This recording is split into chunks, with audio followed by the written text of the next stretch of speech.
Godfather আজ কোথায়, নারায়ণগঞ্জে নেই কেন, বললেন জামায়াত আমির। জানাবো সড়কে গাছ ফেলে ডাকাতির প্রস্তুতিকালে কাভার্ড ভ্যান চাপায় ডাকাত নিহত।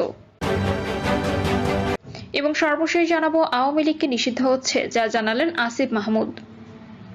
শুনছিলেন সংবাদ শিরোনাম, এবারে বিস্তারিত। গডফাদার আজ কোথায়, নারায়ণগঞ্জে নেই কেন, বললেন জামায়াত আমির। শামীম ওসমানকে উদ্দেশ্য করে বাংলাদেশ জামাত ইসলামীর আমির ডক্টর শফিকুর রহমান বলেছেন, গডফাদার আজ কোথায়, নারায়ণগঞ্জে নেই কেন। তিনি বলেন, শেখ হাসিনা সহ আওয়ামী লীগের নেতাকর্মীরা দেশের যত টাকা চুরি ডাকাতি লুট করে বিদেশে পাচার করেছেন তা অন্তর্বর্তীকালীন সরকারকে ফিরিয়ে আনতে হবে। সেই টাকা জনগণের উন্নয়ন কাজে ব্যয় করতে হবে। ডক্টর শফিকুর রহমান বলেন, নারায়ণগঞ্জের মানুষ এতদিন অনেক কষ্টে ছিল। এই নারায়ণগঞ্জকে সন্ত্রাসের রাজধানী বানিয়ে রাখা হয়েছিল। আমাদের তৎকালীন জামায়াতের আমির ছিলেন গোলাম আজম। তার বিরুদ্ধে এই শহরের এক গডফাদার নারায়ণগঞ্জের সড়কে 72 ফিট লম্বা ব্যানার টাঙিয়েছিল। তাতে লেখা ছিল, নারায়ণগঞ্জে গোলাম আজমের প্রবেশ নিষিদ্ধ। ডিসি এসপির উপস্থিতিতে গডফাদার শামীম ওসমান বলেছিলেন, আমার বিরুদ্ধে খুনের অগ্রিম মামলা করে রাখেন, কিন্তু শেষ পর্যন্ত সরকারের জুলুমের শিকার হয়ে গোলাম আজম সাহেব মারা যান। তিনি আরো বলেন, গডফাদারের সুযোগ হয় নাই, আজ তিনি কোথায়, নারায়ণগঞ্জে নেই। এত অহংকার ভালো না, দাম্ভিকতা ভালো না। সন্ত্রাসকে কখনো প্রশ্রয় দিতে হয় না, তাহলে দুনিয়াতেই তার করুণ পরিণতি ভোগ করতে হয়। এছাড়া আখিরাতে তাকে শুলে চড়াবেন আল্লাহ, যেটা হবে আগুনের মহাকুণ্ড। তাই বলি, তওবা করুন, মানুষের মতো মানুষ হন। জামাত ইসলামের আমির বলেন, গত 54 বছরে জাতিকে বিভক্ত করে রাখা হয়েছিল, আর সুকৌশলে এই বিভক্তি সৃষ্টি আওয়ামী লীগ করেছিল।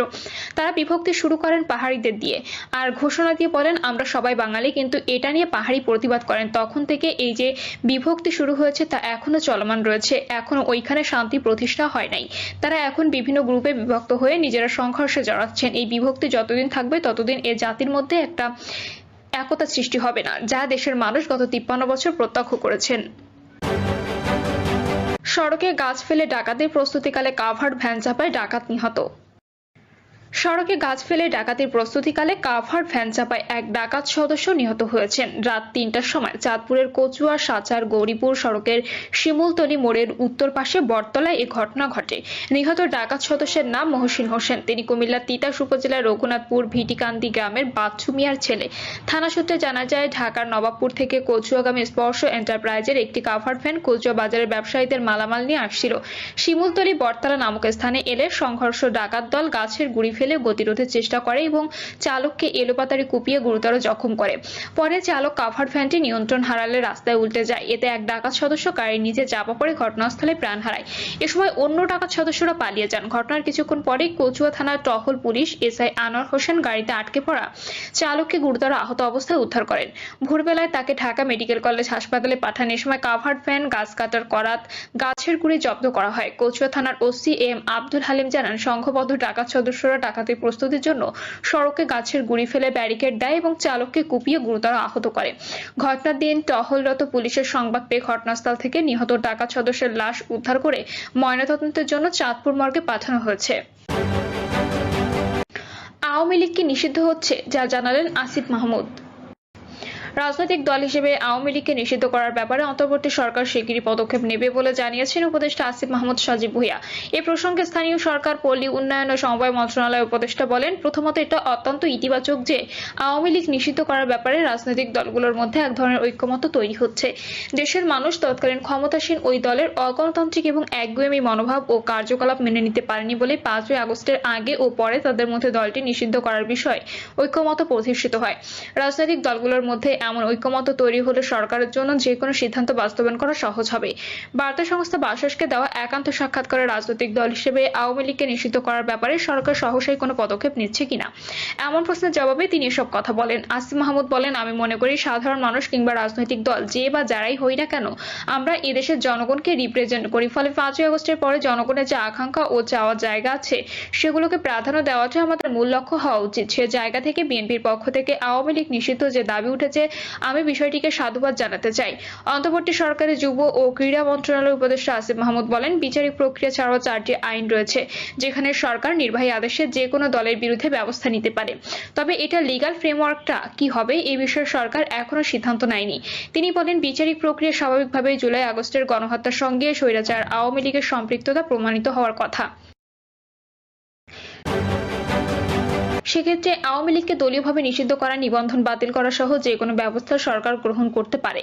তবে বিষয়টি যেহেতু আইনের বাস্তবায়নের সঙ্গে যুক্ত, সেক্ষেত্রে সরকার প্রয়োজনীয় সব প্রক্রিয়া অনুসরণ করেই আওয়ামী লীগ নিষিদ্ধ করার বিষয়ে একটি চূড়ান্ত সিদ্ধান্ত আসবে।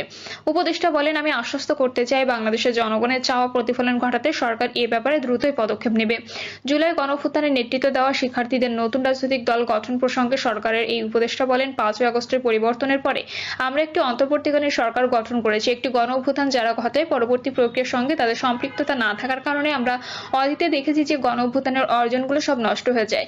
তিনি বলেন, 90-এর গণঅভ্যুত্থানের পরেও মানুষের গণতান্ত্রিক অধিকার প্রতিষ্ঠিত হয়নি। এই বিষয়গুলো বিবেচনা করেই যারা স্বৈরাচার হটানোর আন্দোলনে অগ্রভাগে নেতৃত্ব দিয়েছেন তারা একটি দল গঠনের চিন্তা করেছে। তাছাড়া 5ই আগস্টের পর গণঅভ্যুত্থানে নেতৃত্ব দেওয়া অনেকেই কোনো রাজনৈতিক ব্যানারে যায়নি। আসিফ মাহমুদ বলেন, বর্তমানে তাদের ভেতরেও রাষ্ট্র গঠনের স্পৃহা তৈরি হয়েছে। এই শক্তিটাকে সংহত করার জন্য একটা রাজনৈতিক দলের প্রয়োজনীয়তার কথা উল্লেখ করে তিনি বলেন, দল গঠনের সিদ্ধান্ত হলেও এই দলের কোনো নাম এখনো চূড়ান্ত হয়নি। ফেব্রুয়ারি দ্বিতীয়ার্ধে নতুন দলটির আত্মপ্রকাশের বিষয়ে চিন্তা করা হচ্ছে বলে এখনো পর্যন্ত জানতে পেরেছি। ছাত্রদের নতুন দলের সরকারের কোনো প্রতিনিধি থাকবে কিনা এমন প্রশ্নের জবাবে উপদেষ্টা আসিফ মাহমুদ বলেন, এ বিষয়ে চূড়ান্ত সিদ্ধান্ত হয়নি। তবে আমাদের নীতিগত অবস্থান হলো, বর্তমান সরকারের ছাত্র প্রতিনিধি যারা আছেন তাদের মধ্যে থেকে কেউ যদি রাজনৈতিক প্রক্রিয়ায় অংশগ্রহণ করে, সেক্ষেত্রে তাদের সরকারে থাকাটা ঠিকই হবে না। কেউ যদি সেই প্রক্রিয়ার সঙ্গে যায় তো অবশ্যই সরকার থেকে পদত্যাগ করে অবশ্যই সেখানে যাবে, কারণ এই সরকার একটি সুষ্ঠু ও নিরপেক্ষ নির্বাচন আয়োজন করার দায়িত্ব নিয়েছে। পাশাপাশি দেশের সংস্কার এবং ফ্যাসিস্টদের বিচার কাজ শেষ করার দায়িত্ব তাদের উপর অর্পিত হয়েছে। সেক্ষেত্রে কোনো ধরনের কনফ্লিক্ট যেন তৈরি না হয় সে বিষয়টি সর্বোচ্চ সতর্ক থেকে সব সিদ্ধান্ত নেওয়া হবে। জুলাই গণঅভ্যুত্থানে নেতৃত্ব দেওয়া শিক্ষার্থীদের নতুন রাজনৈতিক দলে তিনি থাকবেন কিনা এ বিষয়ে এখনো কোনো সিদ্ধান্ত নেয়নি জানিয়ে আসিফ মাহমুদ বলেন, এ বিষয়ে আমি ভাবিনি, কিছু বিষয় পর্যালোচনা করেছি। সিদ্ধান্ত চূড়ান্ত হলে সবাই জানতে পারবেন। সরকার চায় সংস্কার, রাজনৈতিক দলগুলো চায় নির্বাচন। এক্ষেত্রে বিষয়ে দুইটি সাংঘর্ষিক হয়ে যাচ্ছে কিনা এমন প্রশ্নের জবাবে উপদেষ্টা বলেন, না, মোটেই সাংঘর্ষিক নয়। এই বিষয়গুলোর পুরোটাই আমাদের সদিচ্ছার উপর নির্ভর করে।